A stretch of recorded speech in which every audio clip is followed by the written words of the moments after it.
Alhamdulillahilladzi bi ni'matihi tatimmu shalihat wa fi fadlihi tanzil rahmat wa bi afwahihi turfa'ud darajat. Nahmaduhu wa nasta'inuhu wa nastaghfiruh wa nusalli wa nusallimu ala sayyidina Muhammad wa ala alihi wa sahbihi ajmain. Halo teman-teman semua, selamat datang di channel Islamku. Semoga kalian semua dalam keadaan sehat, semangat, dan tetap istiqomah dalam belajar agama. Alhamdulillah, di kesempatan kali ini kita melanjutkan serial kajian singkat dari salah satu kitab hadis yang luar biasa manfaatnya, yaitu Umdatul Ahkam karya Imam Abdul Ghani Al-Maqdisi rahimahullahu ta'ala. Kitab ini berisi kumpulan hadis-hadis sahih dari Bukhari dan Muslim, khusus dalam bab-bab fikih.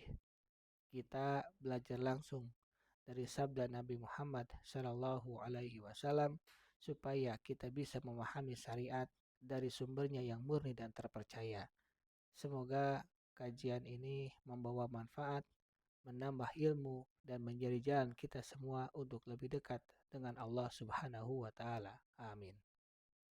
Hadis yang ke-10 kitab Thaharah an Nu'aimil Mujmir an Abi Hurairah radhiyallahu anhu anna Nabiy sallallahu alaihi wasallam annahu qala.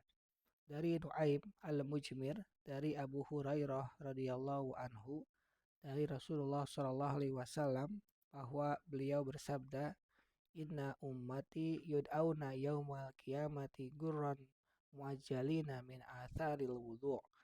Sesungguhnya umatku akan dipanggil pada hari kiamat dalam keadaan putih wajahnya serta kedua kaki dan tangannya karena bekas-bekas air wudhu.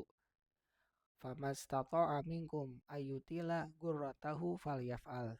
Barang siapa di antara kalian yang mampu memanjangkan gurrah itu cahaya warna putihnya, maka hendaknya dia melakukannya. Wa fi labdin lil Muslim ra'aitu Aba Hurairah yatawadda faghasala wajhahu wa yadayhi hatta kada yablugul mankibain thumma ghasala rijlaihi hatta rafa'a ila saqain. Aku pernah melihat Abu Hurairah radhiyallahu anhu berwudu, lalu membasuh wajahnya dan kedua tangannya hingga hampir sampai kedua bahunya, lalu membasuh kedua kakinya hingga naik sampai betis. Summa qala sami'tu Rasulullah sallallahu alaihi wasallam yaqul inna ummati yud'auna yaumal qiyamati gurran muajjalina min atharil wudu'. Kemudian Abu Hurairah berkata, aku telah mendengar Rasulullah SAW bersabda, sesungguhnya umatku akan dipanggil pada hari kiamat dalam keadaan putih wajahnya serta kedua kaki dan tangannya karena bekas-bekas wudhu. Faman istata'a minkum ayyutila gurratahu wa tajli'u falyaf'al. Maka barang siapa di antara kalian yang mampu memanjangkan gurrah dan tahjilnya, tahjil itu putih wajahnya serta kedua kakinya dan tangannya karena bekas-bekas wudhu, maka hendaklah dia melakukannya. Wa fi lafdin lil Muslim, di dalam lafaz milik Muslim rahimahullah disebutkan, sami'tu khalili Rasulullah sallallahu alaihi wasallam yaqul tablugul hilyatu minnal mu'min haitsu yablugul wudu'. Aku telah mendengar kekasihku Rasulullah SAW bersabda, perhiasan cahaya dari seorang mukmin akan sampai seperti sampainya air wudhu. Faidah di dalam hadis ke-10 ini diantaranya keutamaan berwudhu, yang mana wudhu ini bekasnya itu akan menjadi sebab dia mendapatkan cahaya putih yang berkilau dan juga indah pada muka, tangan, dan kakinya. Karena memang wudu itu diambil dari kata al-wada'ah, artinya sinar atau cahaya. Sehingga pada hari kiamat itu akan menjadi sinar dan cahaya bagi mereka di wajah, tangan, dan kaki mereka. Kemudian hadis ini juga menjelaskan kepada kita bahwa wudu itu merupakan perhiasan seorang mukmin di dalam kehidupan di dunia.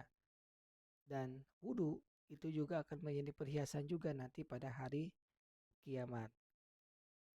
Kemudian para ulama berselisih pendapat, apakah dianjurkan melebihi batas basuhan pada anggota-anggota wudu yang harus dicuci, ataukah cukup dengan membasuh bagian yang telah Allah dan Rasul-Nya tetapkan lebih utama? Menurut jumhur ulama, bahwa mencukupkan dengan membasuh bagian-bagian wudu sesuai dengan yang telah Allah Ta'ala tetapkan adalah lebih utama. Karena hadis tersebut hadis yang mudraj, disisipkan oleh perkataan Abu Hurairah radhiyallahu anhu. Kemudian hadis ini memberikan faidah kepada kita yang lain, bahwa kiamat itu ada. Kemudian nanti akan ada hari di mana kita itu akan dikumpulkan. Kemudian di dalam hadis ini menyebutkan apabila kalian mampu, maka lakukanlah untuk memanjangkan ketika membasuh tersebut. Nah, para ulama menjelaskan bahwa mampu itu lawan kata dari lemah. Seperti firman Allah Ta'ala, A'udzubillahi minasyaitonirrajim, walillahi ala nasi hijjul baiti man istata'a ilaihi sabila. Kewajiban manusia itu terhadap Allah diantaranya adalah melaksanakan ibadah haji ke Baitullah bagi orang yang mampu mengadakan perjalanan ke sana. Ada juga yang menyebutkan bahwa mampu di situ adalah dimaknai dengan suka atau ingin. Sebagaimana firman Allah Ta'ala, hal yastati'u rabbuka ayyunazzila alaina ma'idatan minas sama. Bersediakah Tuhan menurunkan hidangan dari langit kepada kami? Artinya apakah Romo itu mau dan ingin? Karena sesungguhnya mereka sama sekali tidak ragu akan kekuasaan dan kemampuan Allah. Nah, hadis yang dijelaskan yang ke-10 ini yaitu hadis yang termasuk dalam macam yang ini. Artinya barang siapa yang mau dan ingin memanjangkan gurohnya, maka hendaknya dia melakukannya. Karena tadi sebenarnya wudu itu sudah cukup dan akan memberikan cahaya kita, baik itu cahaya ketika di dunia maupun di akhirat nanti. Dan apabila kita mau dan kita ingin, dan itu pun diperbolehkan, maka boleh melakukannya. Itu adalah hadis yang ke-10, hadis terakhir dari kitab Tohar.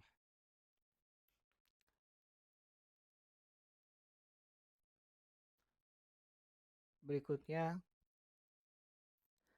ada beberapa soal seperti biasa untuk lebih mendalami mengenai hadis yang ke-10 ini. Subhanaka Allahumma wa bihamdika asyhadu an la ilaha illa anta astaghfiruka wa atubu ilaik. Assalamualaikum warahmatullahi wabarakatuh.